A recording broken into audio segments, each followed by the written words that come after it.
Today I'm going to share some news related to teaching English in Vietnam, and I'm going to show you a little bit about what life is like in Vietnam, living here and teaching English in Vietnam, and why this might all be a sign that you should move to Vietnam and start teaching English. It's Alex here from Ninja Teacher, where we've been helping people start teaching English abroad for over 10 years. And I'm here in a little park by the Saigon River in Ho Chi Minh City, Vietnam. And I'm gonna pop over to get some lunch, which I'll show you, and go to a cafe as well, and I'll talk as I go. But let me briefly talk about the news that is related to teaching English in Vietnam. So the news is that the Vietnam government recently proposed a long-term roadmap to make English a second language in all schools at all levels by the year 2045, which basically means that subjects would actually be taught in English as well as Vietnamese, and English would actually be used for instruction in the classroom as well as using it on a daily basis in general communication. And along with this plan came the general comments that they want all students at all levels to be able to communicate in English fluently, as it's so important in this day and age with international business, etc., etc. And part of this plan would be to hire 22,000 new English teachers to meet the immediate need. So what does this all mean for you? So first of all, this is just a proposal still as far as I'm aware, and those 22,000 English teachers are not all foreign English teachers that they need. But I think the big point to take away from this is that there is a big demand for the English language and learning the English language in Vietnam. And it just shows the country's overall high demand for learning the English language, and that trend is likely to continue out to as far as 2045 or longer. And a lot of that need is going to be filled by really amazing Vietnamese English teachers. But there are public school programs that employ foreign English teachers. In fact, if you come to Vietnam and are starting to teach English for the first time, you're not an experienced teacher, you'll likely teach in public schools or in private English centers. And from what we've seen, the programs with foreign English teachers in public schools are only growing. And this is also going to affect the private education sector, because if children are learning English in school and are being taught in English, their parents are likely going to invest money in them going to extra classes to improve their English, which is primarily what the English center market is. English learning classes outside of normal school hours. And this is in alignment with what we're seeing at Ninja Teacher. We help over 100 people per year start teaching English in Vietnam. We help them with the whole process of moving here, getting trained to be English teachers, and then placing them in jobs. And we're able to find jobs for all of our program participants. So I thought I'd share this news because we always get messages from people asking us about the market in Vietnam. So I hope that's reassuring if you were thinking of teaching English in Vietnam, to see that there is that demand for learning English here in Vietnam. Okay, so I'm gonna head over to a little coffee shop now and talk a bit more about what life is like living in Vietnam and what it's like teaching English here, and also go grab some lunch after that. So stay tuned.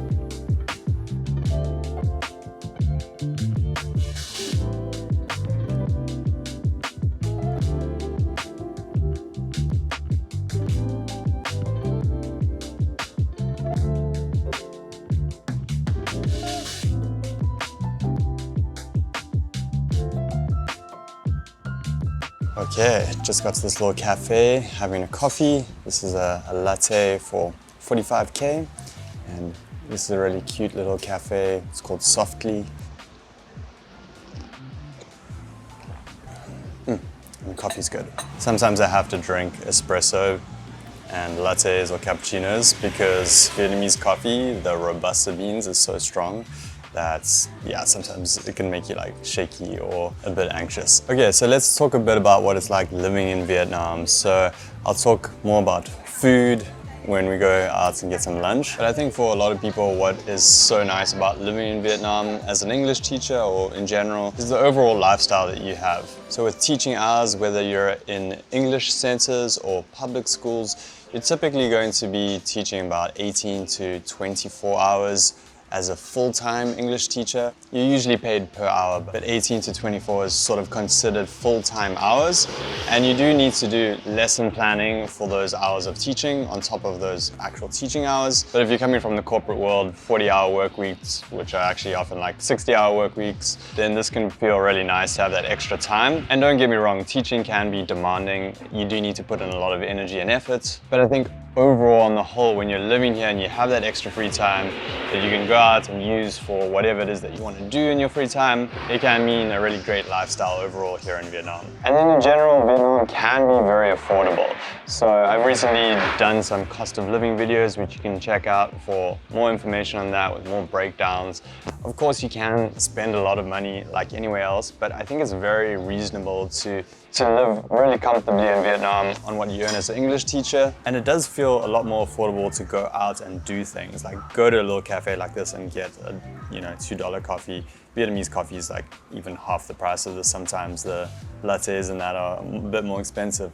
But you'll see when I go out to lunch, it's probably going to be a couple of dollars for a meal. But if you want to know more about that, you can download a copy of our Teaching English in Vietnam guide. It goes into the salaries that you can expect, the living expenses, and also the startup costs that you might need to consider when you're moving out to Vietnam to start teaching English. So that's a broad overview of why a lot of people find teaching English in Vietnam as appealing, that lifestyle that you can have, the cost of living to what you earn as an English teacher with the reasonable working hours. So I'm going to finish off my coffee, then go grab some lunch, show you some food options here, and then also just talk about some specifics about what living in Ho Chi Minh City is like, and tell you what I've been up to the last couple of months to show you some examples of what the day-to-day life can look like.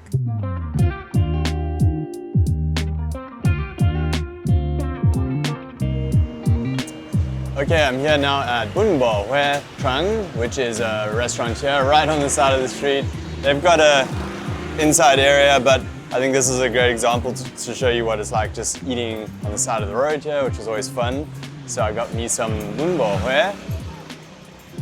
Got the noodles here, I'm gonna give them a try. And I got this recommendation from Miranda from the Ninja team, who is a big foodie. So that's one of the things here, is you can't go wrong with food in Saigon. There's so many different Vietnamese foods which are amazing, and then there's a great international food scene here. There's basically unlimited options in the sense that you could go to a new place every single day and not run out of options for years. I've been in Vietnam for 10 years, about 6 of them in Ho Chi Minh City, and I'm still trying new stuff every day. Okay, so let's see what we got here. We got the Bun Bo Hue. It's got the bun noodles, and this is the thai, which is the rare beef, and it comes with the ja tom, which is a shrimp cake. And then the secret ingredient is the mam ruk, which is the fermented shrimp paste. It's pretty pungent and strong and not for the faint of heart. And there's some lime in there.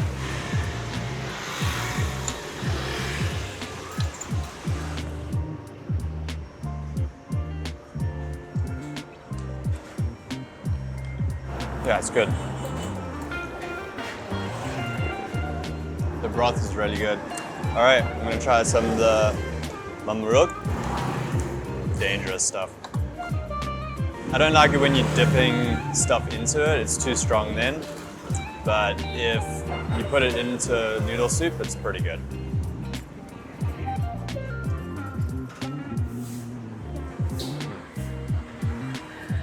There's the extra veggies to put in.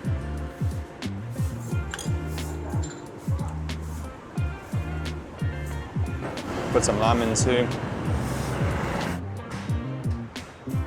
And of course you get the iced tea included. All right, overall, solid, can confirm. And it's 45K, so what's that, about $2? Solid meal.